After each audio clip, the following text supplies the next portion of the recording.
Salutations and welcome back to my channel. My name is Kidology and I make videos about anything and everything to do with modern society. Let's get into it.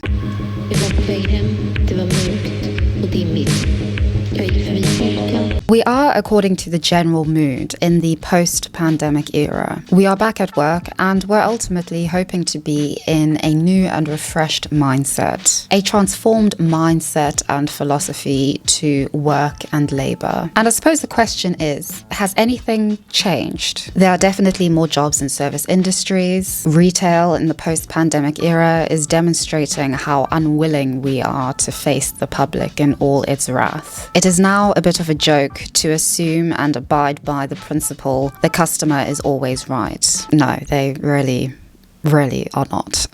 Finding a work-life balance has proved to be more of a fantasy for young people more than anything else. So I guess nothing has really happened aside from us following the lives of the YouTubers who started the whole I don't dream of labor trend. And they generally all seem to be doing relatively well. And honestly, good for them, incredible. But I guess what I'm more interested in is you. What has changed for you? What does this mean for you? What I've noticed online, at least, is that everyone is still rather disparaging of capitalism. And this is all well and good and, of course, understandable. Yet at some point, I guess something needs to be done with that rage, with that disdain for what this system is. There's nothing terribly radical with the I don't dream of labor trend, which is why I think it has flopped. Conveniently, it has merely morphed into the anti-work movement and its adjacent clubhouse on Reddit.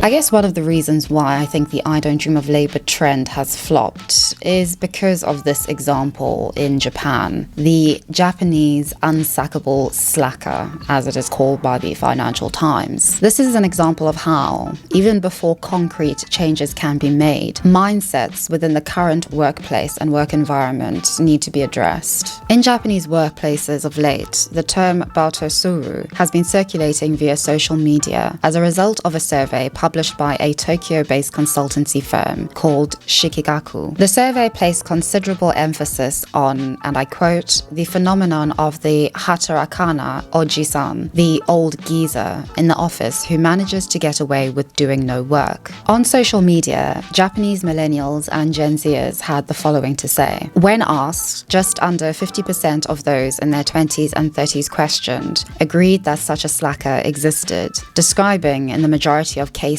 him as a zoned-out villain in all his irredeemable indolence, who stared into space, chatted about nothing, and took back-to-back snack, cigarette, and toilet breaks. On Japanese social media sites, the general consensus was a surprise and shock that the percentage was so low. I only mention this because this talks to the prevalence and significance of mindset in all of this. Modern individuals, and particularly millennials and Gen Z, live in a world in which working and productivity is paramount. What the Japanese case demonstrates is that young people do dream of labor. They just dream of being rewarded sufficiently and adequately for that labor. And also consider how increasingly individuals are now working from home. When I've asked acquaintances about their willingness to call in sick from their now at-home jobs, the response was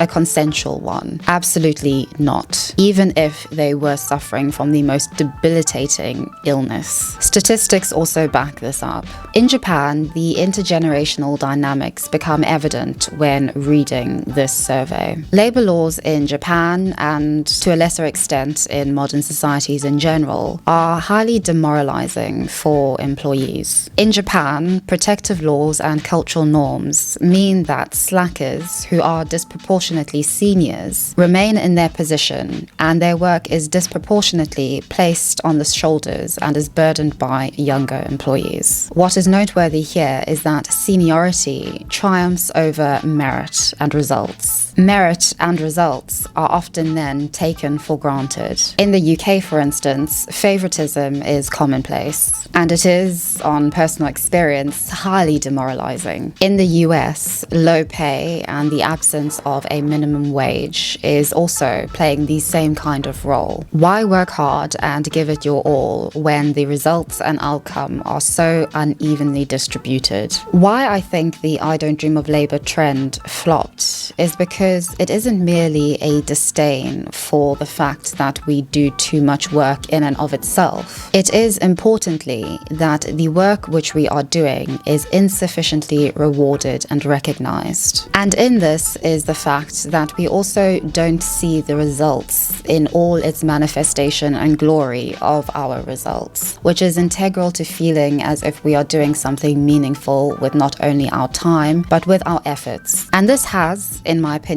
led to the former cohort of I don't dream of labor YouTubers moving on to another trend, quiet quitting.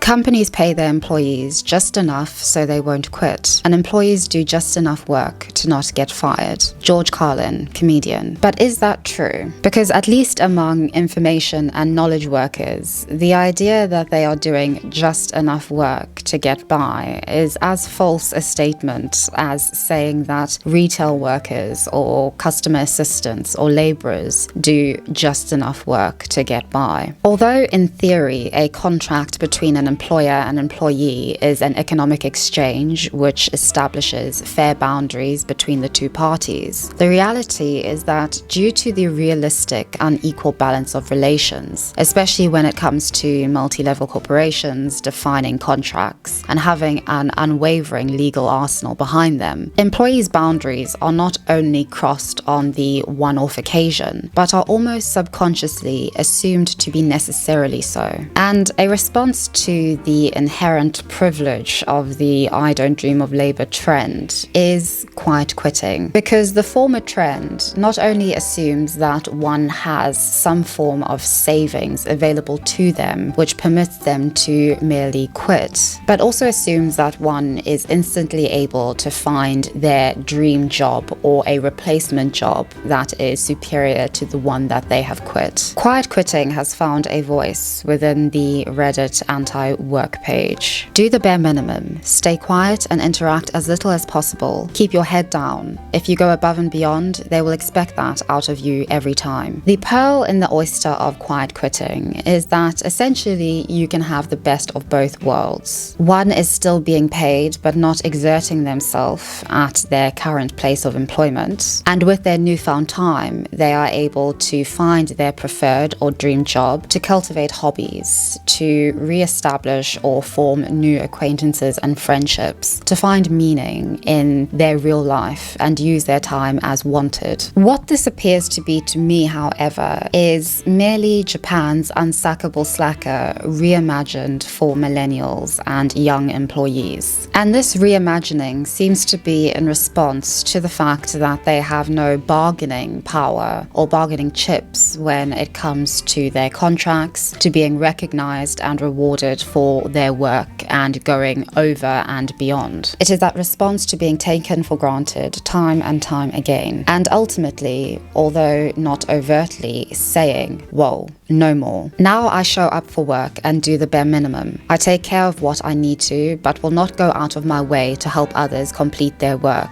or reach out to see if anyone needs help. I clock in, keep my head down, and clock out. I've been applying to other jobs like crazy as well. Is this the end of hustle culture and the beginning of what Business Insider has called coasting culture, where employees are readily beginning to redefine the status quo in their own image insofar as is possible? If you can't change the work culture, you can sure as hell try your very best to change how that culture influences you. But how long will this last? This trend? The Great Resignation and the state of modern work is more daunting than it is enticing. With everything going increasingly virtual, with millennials and young adults experiencing loneliness and the growing inaccessibility of the promises of nuclear family life and culture, what will we have left? In the 21st century, particularly over the last decade, workplace relationships have been the only real in-life relationships that we have actually had.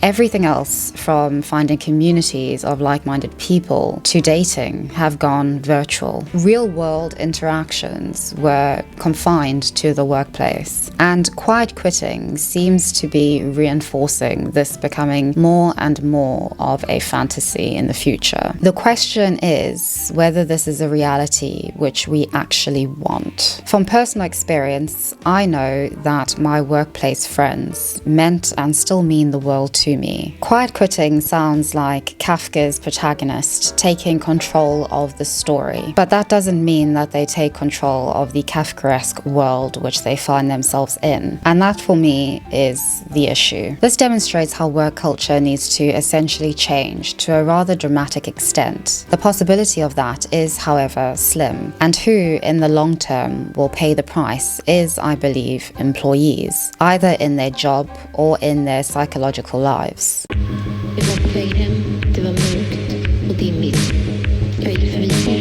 Resenting boomers and Gen X in modern societies is not only mainstream, it is a boiling pot, especially as young people become better educated, more diverse and aspirational, and as a result, more questioning and vocal, especially when we add the internet into the mix. Older generations seemingly had far less resources at their disposal. They did not grow up with the internet and its copious influences. They worked in a less all-encompassing, hyper-productive and marketized social context. This context was evidently a great deal fairer in terms of practical distributions of wealth, time and opportunity. Now, they own all the property. They have all the money and disposable income. Boomers have enjoyed low interest rates and inflated housing prices all throughout their working years. And this has increased the value of their assets over time. Gen X practically doubled their wealth during the pandemic, and in the US, their pension entitlements came through, while simultaneously their share of the national debt decreased. And this contrasts greatly with how, in 2008, Gen X were the demographic most severely impacted negatively by the financial crisis. Basically, over the last couple of years, the real estate asset value of boomers and Gen X has increased impressively,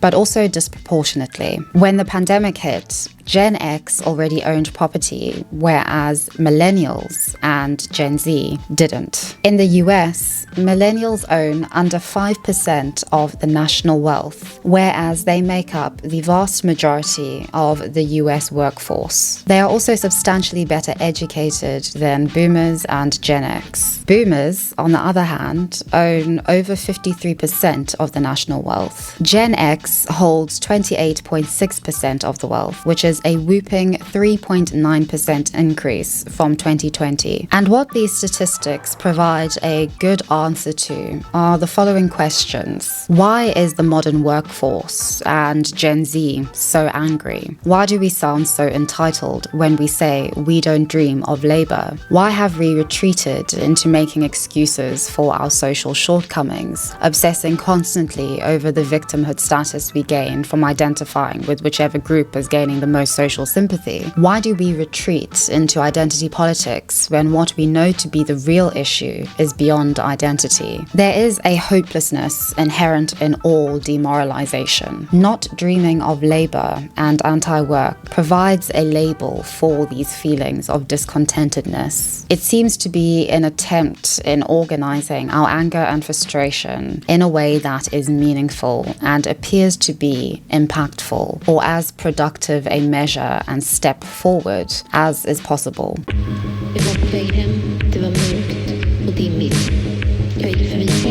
The silent generation and boomers have discovered YouTube. And what I've noticed while perusing their content is that they have some things very much in common with us. I recently watched a video by 81-year-old Sandra Brown, Life Pushing 80, in which she details becoming a recent widow and how she has started YouTube in order to try and make a little money. There's something relatable in watching this 80-year-old woman with so much wisdom and poise talk about her experiences of loneliness, of using online dating, of failed dates, of feeling unloved and unwanted by society, as well as taking on several jobs in order to try and make ends meet. Her story is touching and important, and I very much encourage you to go and watch her video in order to support this stream of income which she is trying to garner for herself, because it represents how important intergenerational connections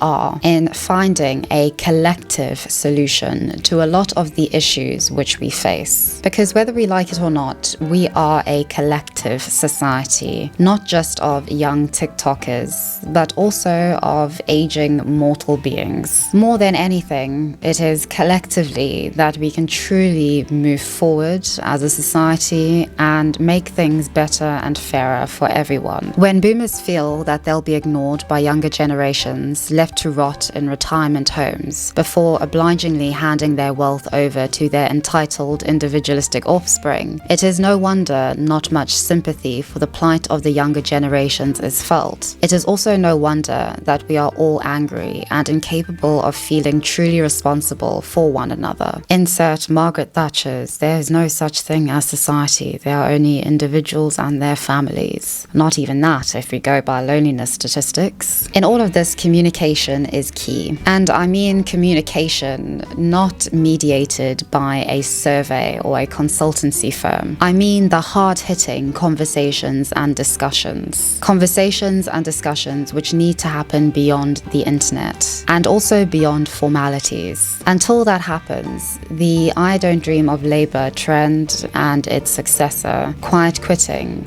will prove as fruitless as they currently are, at least when we look at it in the long term. Thank you so much for watching this short and rather to the point video. I'm not necessarily sure if I like this form of content, but it is all about you. So do let me know in the comments what you think, and let me know how you are doing in relation to your response and your world of Labour, and also your thoughts on quiet quitting. Thank you so much for watching, and I'll see you very soon in the next one. Is that him?